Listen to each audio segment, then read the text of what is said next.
Sidney Hook adalah seutuhnya filsuf demokrasi. Dan sebagai filsuf politik, ia adalah salah satu filsuf politik yang dalam masa hidupnya saja sudah sangat berpengaruh luas dalam jagat pemikiran politik.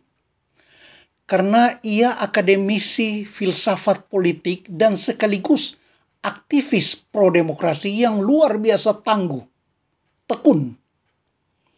Sidney Hook bukan saja mendebat secara sangat radikal segala paham maupun praktik yang bertentangan dengan demokrasi, tapi pula bahkan ia menyerang semua kemungkinan hambatan sistem demokrasi. Jadi bahkan baru berupa kemungkinan pun itu sudah diserangnya, dibabatnya sampai ke akar-akar. Tidak heran ketika ia dijuluki sebagai Sokrates Amerika. Sokratesnya Amerika Serikat. Semua kalangan umumnya setuju dengan julukan itu. Sebagai akademisi, Profesor Sidney Hook dipercayakan oleh redaksi Ensiklopedia Britannica untuk mengisi entry demokrasi.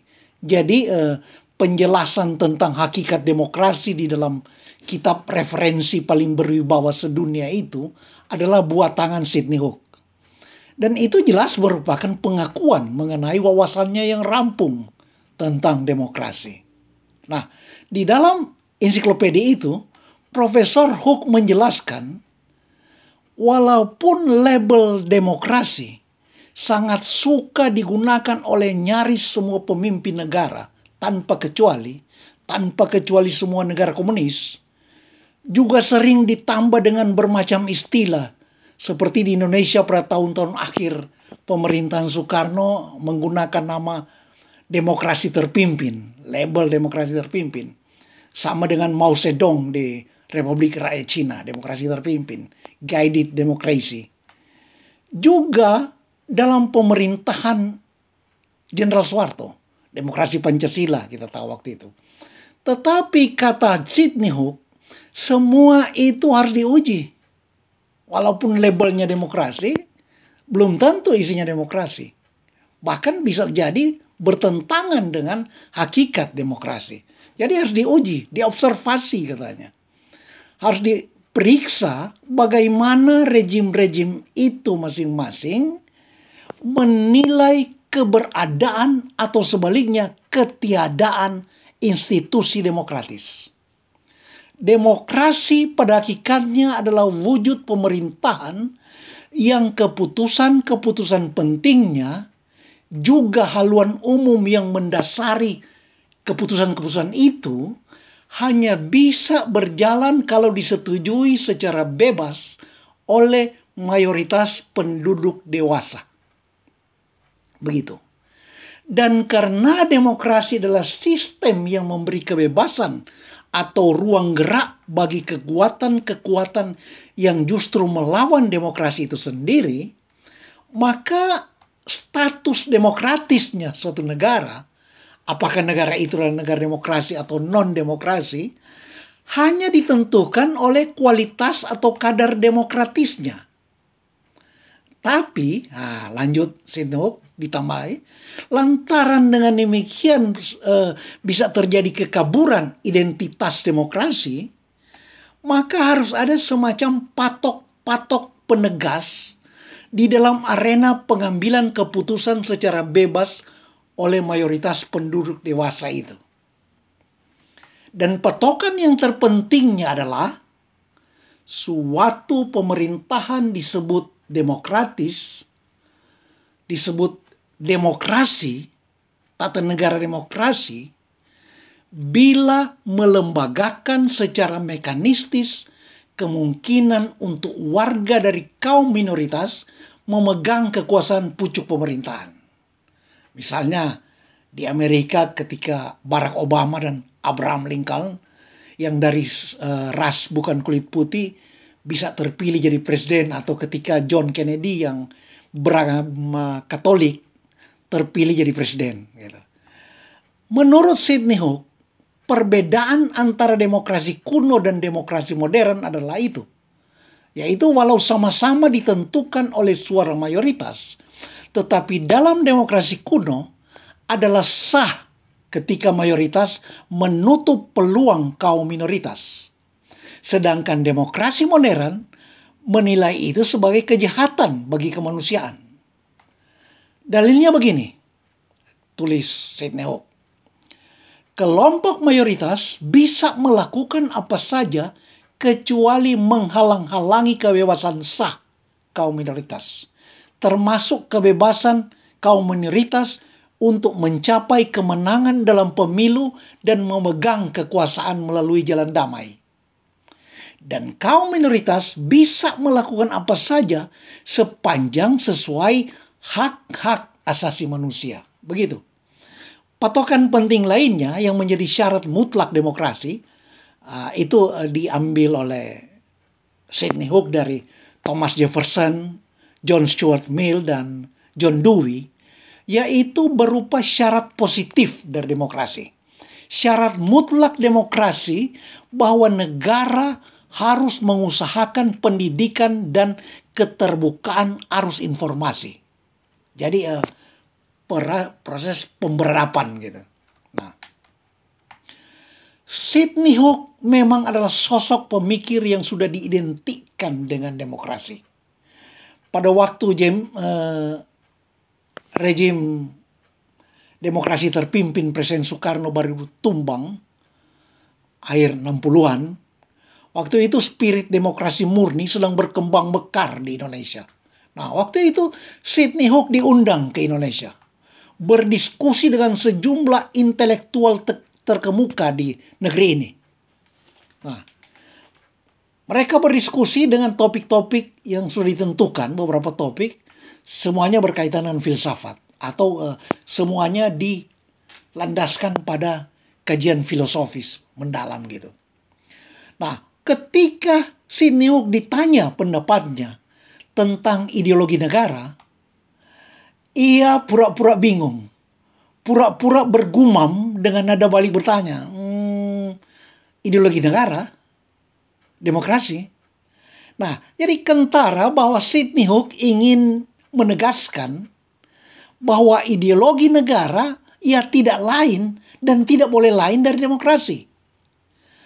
Tapi karena demokrasi itu bukan ideologi, bahkan demokrasi bertentangan secara diametral asasinya dengan ideologi, maka istilah ideologi negara pada dasarnya adalah istilah yang di dalamnya sendiri mengandung kontradiksi. Contradictio interminis. Tapi ya sebagai tamu, ia tentu merasa perlu bersikap santun kepada tuan rumah yang mengundangnya. Nah, waktu itu ia memuji Pancasila sebagai suatu usaha formal untuk mempersatukan bangsa yang memang diakui sangat beragam dalam hal suku, ras, budaya, dan agama. Gitu. Pendek kata, bagi Sidney Hook, demokrasi adalah satu-satunya sistem negara yang terbaik. Di mana-mana dalam karya tulisnya yang sangat banyak itu, Hook mengulang-ulang bahwa meski demokrasi tentu saja masih memiliki kekurangan, tetapi alternatif lainnya di luar demokrasi hanyalah apa yang oleh Sidney Hook disebut sepasang iblis kembar, yaitu tirani dan anarki. Anarki atau tirani. Di luar demokrasi, pilihannya hanyalah anarki atau tirani. Begitu. Bahkan kata Sidney Hook, tirani maupun anarki itu adalah kecenderungan alamiah di dalam kehidupan politik, dan satu-satunya yang mampu mengatasi kecenderungan alamiah itu tidak lain adalah demokrasi itu sendiri. Demokrasi adalah satu-satunya jalan untuk menghindari kondisi anarki maupun kekuasaan tirani. Dua iblis kembar itu, kata Sidney Hook. Nah, Teori filsafat demokrasi Sidney Hook adalah usaha yang luar biasa tekun dan mendetail dan mendalam untuk menunjukkan bahwa demokrasi adalah memang sesungguhnya kebutuhan masyarakat manusia. Dan sekaligus menunjukkan bahwa demokrasi layak atau visible untuk diterapkan. Demokrasi adalah proyek peradaban umat manusia yang visible. Karena menurut Sidney Hook, satu-satunya halangan untuk menerapkan sistem demokrasi, satu-satunya faktor yang bisa membuat sistem demokrasi menjadi boleh ditunda atau tidak mungkin diwujudkan, hanyalah jika terjadi kondisi cacat mental universal ataupun kondisi goblok permanen. Artinya, umat manusia secara universal menjadi idiot secara menyeluruh. Atau goblok secara permanen. Goblok yang paling goblok karena goblok yang tidak mau belajar. Tetapi kondisi ini pun sebenarnya kalau lihat pemikiran Sidney Hook bisa teratasi karena ia mewajibkan negara untuk secara mutlak mengusahakan pendidikan bagi warganya melalui cara-cara yang paling efektif. Begitu. Secara panjang lebar dan serba radikal, Sidney Hook menangkis semua keberatan, bahkan kemungkinan keberatan terhadap demokrasi. Keberatan-keberatan itu ia golongkan dalam 3 kelompok. Nah, pertama, kelompok yang memandang kodrat manusia sebagai makhluk terkutuk dan serba lemah, serba payah, pada dasarnya jahat, dan sebagainya. Amat kentara Sidney Hook mengidentifikasi pandangan jenis ini kepada para teolog Protestan New Reform. Kita tahu di masa sedang menerjang-terjangnya perjuangan Sidney Hook dengan paham humanisme demokrat itu, ia pada saat yang sama sedang bergema sangat kencang pemikiran-pemikiran teologi dari tokoh teolog-teolog Protestan New Reform itu. Antara lain Cornelius Van Til, Reinhold Niebuhr, dan sebagainya. Mereka menekankan pandangan untuk konsekuen bahwa manusia sudah jatuh dalam dosa, tidak bisa diharap untuk berlaku adil, sehingga tidak mungkin mewujudkan demokrasi, dan untuk membereskan kondisi manusia itu sendiri, jangan kata negara, kondisi manusia itu sendiri, itu hanya mungkin oleh anugerah Allah. Hanya anugerah Allah yang bisa mengubah kondisi manusia itu kelak di kerajaan sorga. Nah, pandangan ini betul-betul berseberangan kutub dengan spirit humanisme demokrat yang serba rasional dari Sidney Hook, ya. Dan Sidney Hook menyerang pandangan itu sekasar-kasarnya. Saya tidak perlu banyak mengulas di sini, itu. Sidney Hook menyebut setiap gejala masyarakat modern yang berpaling kepada agama itu adalah patologi kebudayaan, berupa kegagalan untuk menjadi berani. Jadi penyakit budaya manusia berbentuk kegagalan untuk menjadi berani. Kita tahu itu jelas-jelas adalah nada zaman pencerahan, ya, humanisme.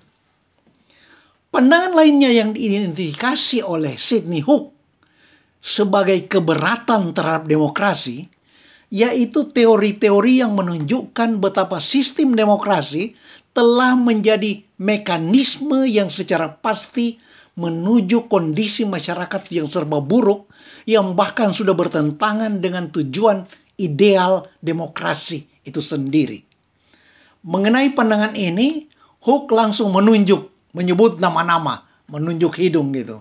Yaitu pemikiran-pemikiran dari Gaetano Mosca, Vilfredo Pareto, Roberto Michel atau Robert Michael yang terkenal dengan bukunya tentang kecenderungan alamiah sistem politik kepartaian yang secara alamiah, secara niscaya menuju oligarki katanya.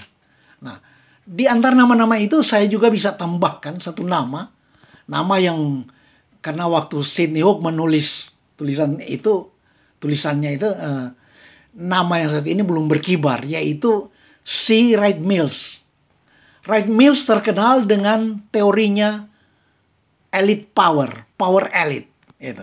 Nah, Wright Mills mengungkap betapa di dalam sistem demokrasi ketimpangan sosial tetap subur dilestarikan. Gitu. Kelas-kelas yang seperti zaman feodal bahkan. Termasuk di Amerika dan negara-negara lain. Teori-teori mereka bisa kita sebut, seperti juga Popper menyebutnya, sosiologisme. Proses-proses sosial budaya dilihat ternyata merupakan faktor objektif yang menentukan pembentukan segala-gala, termasuk kualitas dan arah pembentukan demokrasi. Tetapi Sidney Hook dengan gampang menolak argumentasi sosiologisme mereka itu. Yaitu cukup dengan menunjukkan fakta adanya perbedaan tingkat-tingkat kualitas hidup, perbedaan tingkat peradaban antar bangsa, antar negara, antar masyarakat. Fakta ini menjelaskan bahwa bukan demokrasi secara konseptual menyeluruh itulah yang salah, melainkan hanya faktor manusia yang menerapkannya itu saja. Nah, jadi ini justru adalah soal kadar kesetiaan pada demokrasi dan usaha untuk mewujudkan semua syarat-syarat demokrasi itu sendiri, begitu. Pandangan ketiga yang menjadi keberatan terhadap demokrasi ialah kepercayaan kosmologis yang sudah didukung oleh argumen-argumen lebih ilmiah bahwa secara kodrati manusia tidak sama merata.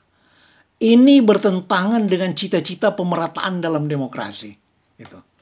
Tetapi pandangan ini pun itu dengan mudahnya ditemplak oleh Sidney Hook. Gitu. Dihalau oleh Sidney Hook. Kata Profesor Hook, memang alam membatasi manusia. Itu kodrat manusia. Tetapi tidak pernah bisa membatasi mimpi atau imajinasi manusia. Bahkan dengan imajinasi atau cita-cita luhurnya, manusia sudah terbukti selalu mampu mengubah keterbatasan objektifnya itu justru berbalik menjadi tumpuan dan modal real untuk manusia meraih prestasi dan kebahagiaan setinggi-tingginya.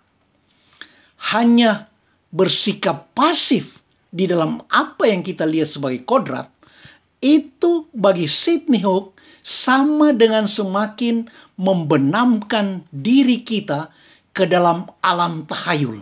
Luar biasa. Ikhtiar Sidney Hook luar biasa dalam usahanya untuk memerangi, menghantam segala wujud hambatan demokrasi. Tetapi meski sejauh itu, Sidney Hook tidak menambah secara signifikan konsep demokrasi yang sudah dirintis oleh misalnya Jefferson, Dewey, John Stuart Mill, John Locke, dan lain-lain gitu. Tidak menambah secara signifikan dari aspek atau dari dimensi positif konstruktifnya. Karena John Dewey benar-benar hanya sibuk menegasi segala musuh demokrasi. Gitu. Ia tidak menambah jaminan yang bersifat logis mekanistis untuk bisa lebih mencapai perwujudan ideal dari semua asumsi demokrasi. Apalagi jika Sidney Hook lantaran terlalu ganas menyerang agama, lalu ikut kebablasan melabrak moralitas cinta kasih. Walaupun itu tidak selalu bisa dikaitkan menurut orang-orang skeptis. Tapi apabila dia ikut melabrak sampai moralitas cinta kasih, itu sudah menjadi makin tidak ada harapan konsepsi itu. Karena kita tahu moral demokrasi yang ia andalkan, yang hanya ia pinjam dari John Dewey, semua itu hanya mungkin direalisasi dengan nurani berorientasi cinta yang berkualifikasi rahmat ilahi.